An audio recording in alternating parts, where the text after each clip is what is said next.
네, 5번 주제는 집합 건물의 비전과 미래를 말하다입니다. 우리가 앞으로 집합 건물 관리 분야가 어떻게 발전해 나가야 될지 우리 비전을 들어보는 시간인데요.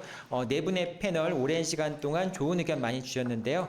이제 토론회를 마무리할 시간인 것 같습니다. 그래서 네 분으로부터 우리 미래를 준비할 때 우리가 어떤 점들을 고려해야 되는지 한번 말씀을 들어보는 시간 갖고요.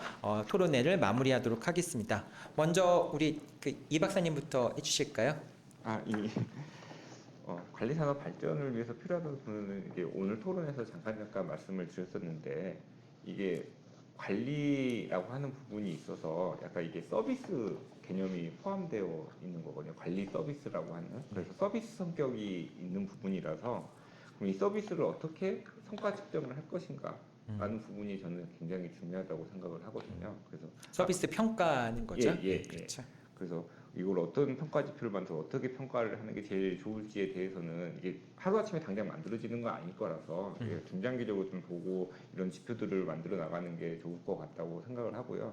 그리고 아까 논의 때 그 최저가 입찰 문제도 있었는데, 이제 오히려 그런 서비스 평가 지표별로 얘네들이 어떤 계획을 수립할 거냐, 그래서 이제 그 제안서를 평가하는 지표로도 활용할 수 있어서, 그래서 그런 기술 평가나 기술 서비스 평가도 이루어져서, 그렇다고 하면 이제 최저가 입찰에 대한 부분도 약간 보완이 될 수 있다라고 생각을 합니다. 그래서 그런 서비스라는 게 평가 지표를 만드는 게 굉장히 어려운 일인 것은 확실한데 꼭 필요한 부분이라서, 학협회나 그 실무하시는 분들하고 같이 좀 이렇게 그런 지표들을 만들어 나가는 게 오히려 이 산업 진흥을 위해서는 꼭 필요한 일이라고 생각을 하고 있습니다. 네, 좋은 말씀 해주셨습니다. 저희 그 한국집합건물진흥원도 이제 제일 중요한 요소 중에 하나가 관리 서비스를 어떻게 평가할 것인가라는 부분에 좀 초점 맞추고서 제도 개선을 위해서 노력을 하고 있는데요.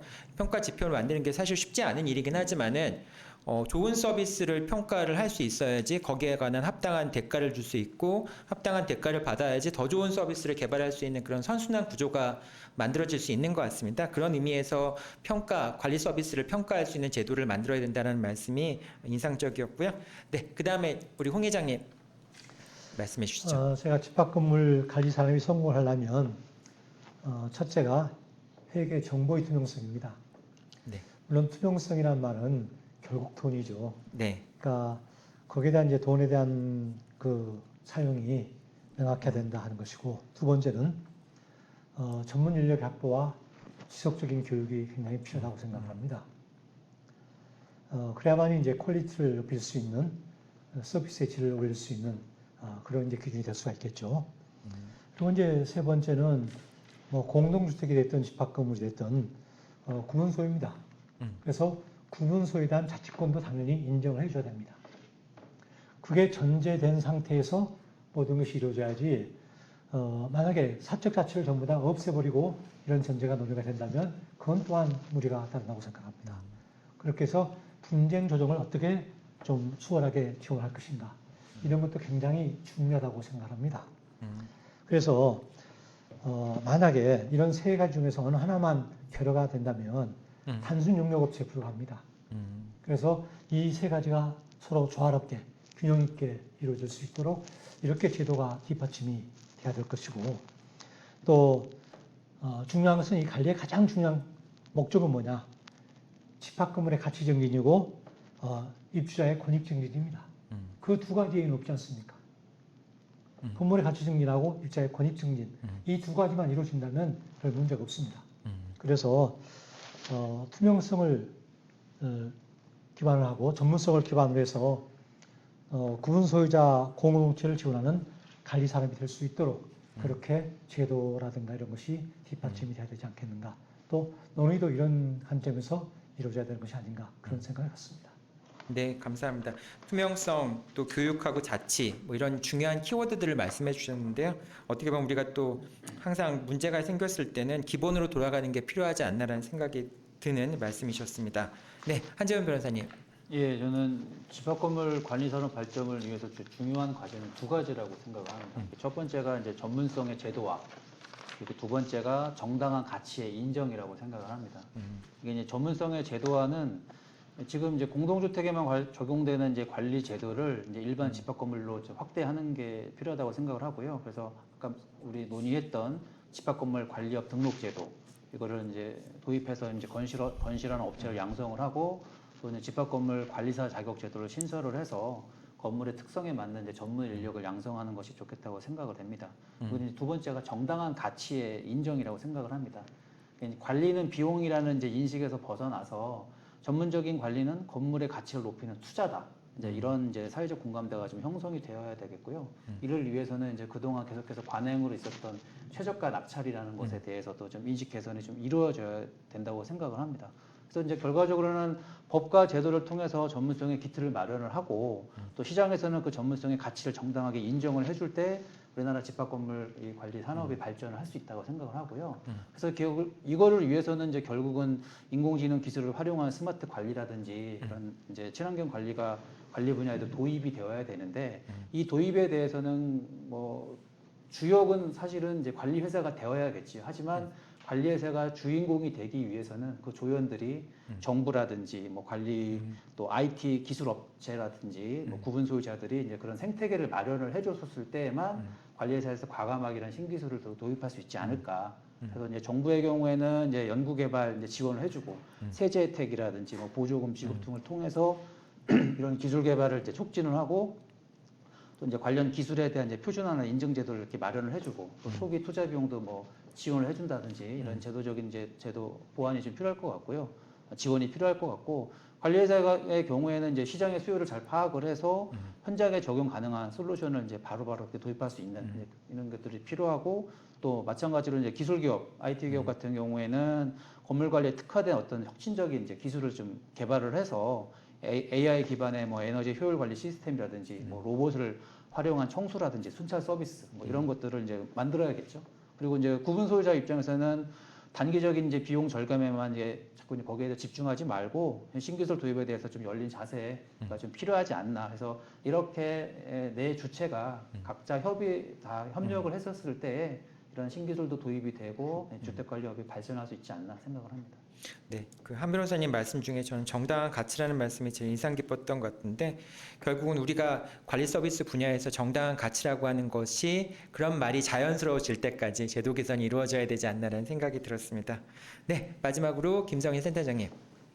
네, 저는 아까 그 뭐 말씀드린 거 조금 보충 설명을 좀 하고 싶은데요. 그 공동주택 관리법에 따른 관리에 관한 부분, 또 집합건물 소유 및 관리에 관한 법률에 관리에 관한 부분, 유통산업발전법에 따른 또 대규모 점포자의 관리에 관한 부분, 이런 부분들을 하나로 뽑아가지고 저는 집합건물법 내에서도 충분히 우리가 수용할 수 있다라고 보거든요. 왜 그러냐면 그 환경정책기본법이라든지 또 산업안전보건법이라든지 이런 데를 보면은 꼭 법과 시행령만 있는 것이 아니라 시행령도 여러 개가 있고 시행규칙도 굉장히 많이 있습니다.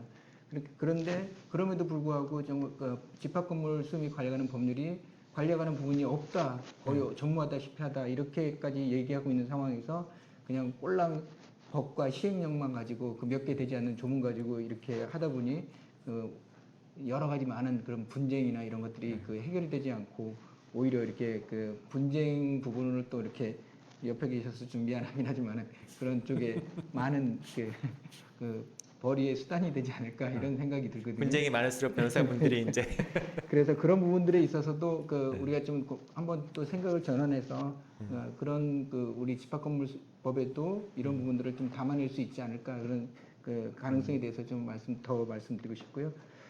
집합건물 관리에 있어서의 이제 발전이 꼭 필요하다고 생각하는 거는 어쨌든 이 분야가 이제 그 민간 자격으로 시작을 했지만 집합건물 관리사라는 제도가 이제 탄생이 됐고 또 그런 자격증을 이제 몇 곳에서 이렇게 발행이 되고 있는데요.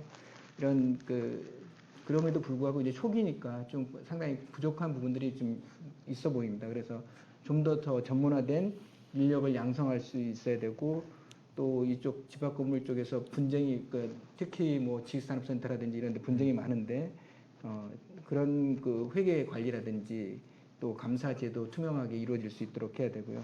그리고 이런 아까 변호사님께서도 말씀하셨다시피 관리 부분에 있어서 적정한 이윤이 보장이 돼야지 그런 그 기술 관리라든지 이런 것들이 발전이 이룰 수가 있고요.